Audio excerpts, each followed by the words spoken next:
Professeur, pour revenir à cette proposition d'utilisation de la chloroquine comme traitement pour le coronavirus, que pensez-vous? Comment se fait-il qu'il y ait un débat d'experts actuellement, un débat entre scientifiques et médecins, quant à l'utilité et à l'efficacité de ce traitement? Écoutez, je pense qu'il y a un malentendu que l'on peut concevoir quand on ne fait pas partie du monde scientifique et qu'on appelle ça la communauté scientifique ou les experts au sens large. Chez nous, il y a une évaluation de ce qu'est les experts. Alors, je vais vous montrer, par exemple, le site le plus simple d'utilisation, qui est un site international, hein, c'est pas à nous, pour identifier ce qu'est un expert. Donc, vous tapez sur Google, sur Internet, Expertscape, et puis dedans, Expertscape, vous rentrez le mot-clé. Pour les maladies infectieuses transmissibles, ça s'appelle Communicable Disease. OK.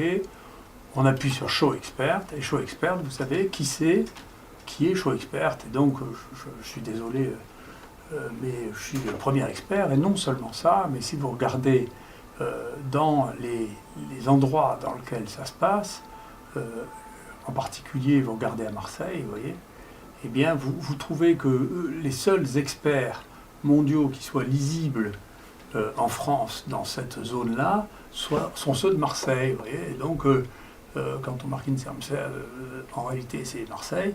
Et donc, Université d'Aix-Marseille, vous voyez que les seuls experts visibles en France, vous voyez, sont des experts qui sont ici, les 5 visibles au niveau mondial de l'expertise dans ce domaine-là, et c'est lui dans les maladies transmissibles. Et si vous regardez ensuite dans virus, vous regardez qui sont les experts mondiaux présents en France, et si vous regardez dans antibiotiques, vous verrez quels sont les experts mondiaux trouvés en France, et si vous regardez à Communicable Disease Emerging, vous verrez que les seuls experts mondiaux sont à Marseille, de France sont à Marseille. Donc c'est intéressant, mais ce qui est un expert pour une télévision ou pour un groupe, c'est une chose, ce qui est un expert pour la science, c'est une autre chose. Voilà. Et donc, moi, je suis indifférent au fait que les uns les autres pensent qu'ils sont des experts, ça m'indiffère. Cela étant, il y a des manières de quantifier le niveau scientifique des gens, qui est facile à évaluer. Il suffit de regarder pour savoir qui est quoi dans un domaine donné scientifique. Pour quelles raisons vous êtes-vous intéressé et avez-vous communiqué sur la question de la chloroquine? La chloroquine est un médicament avec lequel je travaille depuis longtemps.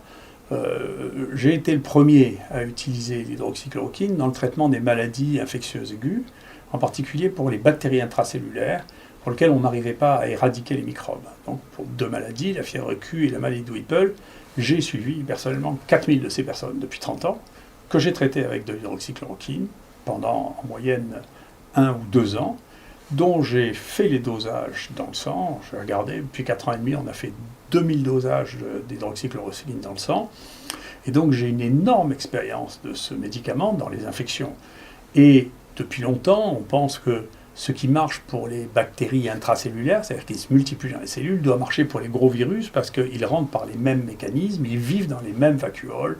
Et la chloroquine influence le sac dans lequel se logent les microbes qui rentrent dans les cellules.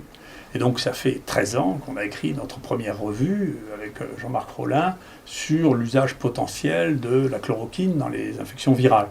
Et ensuite on a suivi ce sujet, et quand les Chinois ont publié leurs tests sur le coronavirus chinois dans le journal Cell, hein, c'est pas de la fantaisie, c'était le 4e coronavirus qui était testé pour la chloroquine. 2 des coronavirus qui circulent beaucoup en France, qui sont des coronavirus humains, qui sont très communs, un qui était le SARS et un qui est maintenant le coronavirus chinois. Donc c'est 4 virus différents, testés par des équipes différentes, qui donnent des résultats qui sont comparables. Et comme la concentration dont on a besoin pour empêcher la culture du virus au laboratoire est une concentration qu'on peut atteindre avec les doses que nous utilisons pour le traitement des malades, c'était assez logique de passer à ça. Comme en plus de ça, c'est des médicaments dont on connaît la sécurité, dont on connaît le dosage, parce qu'ils sont extrêmement utilisés, bien entendu. C'est les Chinois qui avaient fait une déclaration dès la publication de l'efficacité de la chloroquine, ont dit on va tout de suite l'essayer. C'est ce qu'ils ont fait. Et peut-on faire confiance aux Chinois lorsqu'ils disent qu'il faut essayer la chloroquine et qu'il faut l'utiliser? Si vous voulez, c'est insultant comme question. Ces gens se posent cette question.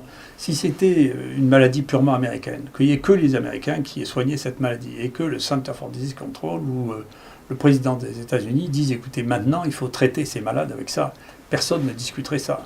Là, que des gens qui n'ont jamais traité une infection à coronavirus aient une opinion sur les gens qui ont 20 essais en cours et pour lesquels les éléments ont été suffisants pour que le gouvernement et tous les experts chinois, c'est des experts qui connaissent le coronavirus, hein, pas que sur le papier, c'est leur métier, hein, prennent une position officielle en disant maintenant il faut traiter avec de la chloroquine les infections à coronavirus, c'est déraisonnable de dire écoutez, les Chinois on s'en fiche.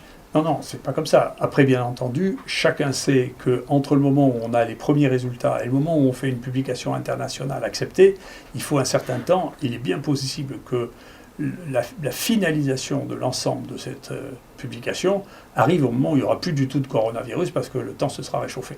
Donc bien entendu, ils ont pris une mesure de santé publique qui est de communiquer aussi rapidement que possible, comme on le fait dans un congrès. Donc tout le monde fait ça. C'est simplement parce que c'est les Chinois qui font ça que, je sais pas, les gens disent c'est pas sûr parce que c'est les Chinois. Donc pour l'instant, comme il n'y a pas d'autre alternative qui soit crédible, entre donner un médicament qui a été testé par les gens qui ont le plus de connaissances au monde sur une maladie et essayer une nouvelle molécule en disant écoutez peut-être que cette nouvelle molécule marche, il faut revenir à une réflexion basique, si vous voulez, qui n'est pas une réunion d'opinion, mais une réunion de factuellement qu'est-ce que vous avez qui vous permet de dire que le gouvernement chinois et tous les scientifiques chinois qui font une information prioritaire se trompent. Si vous étiez touché par le coronavirus, prendriez-vous de la chloroquine? Oui. Merci.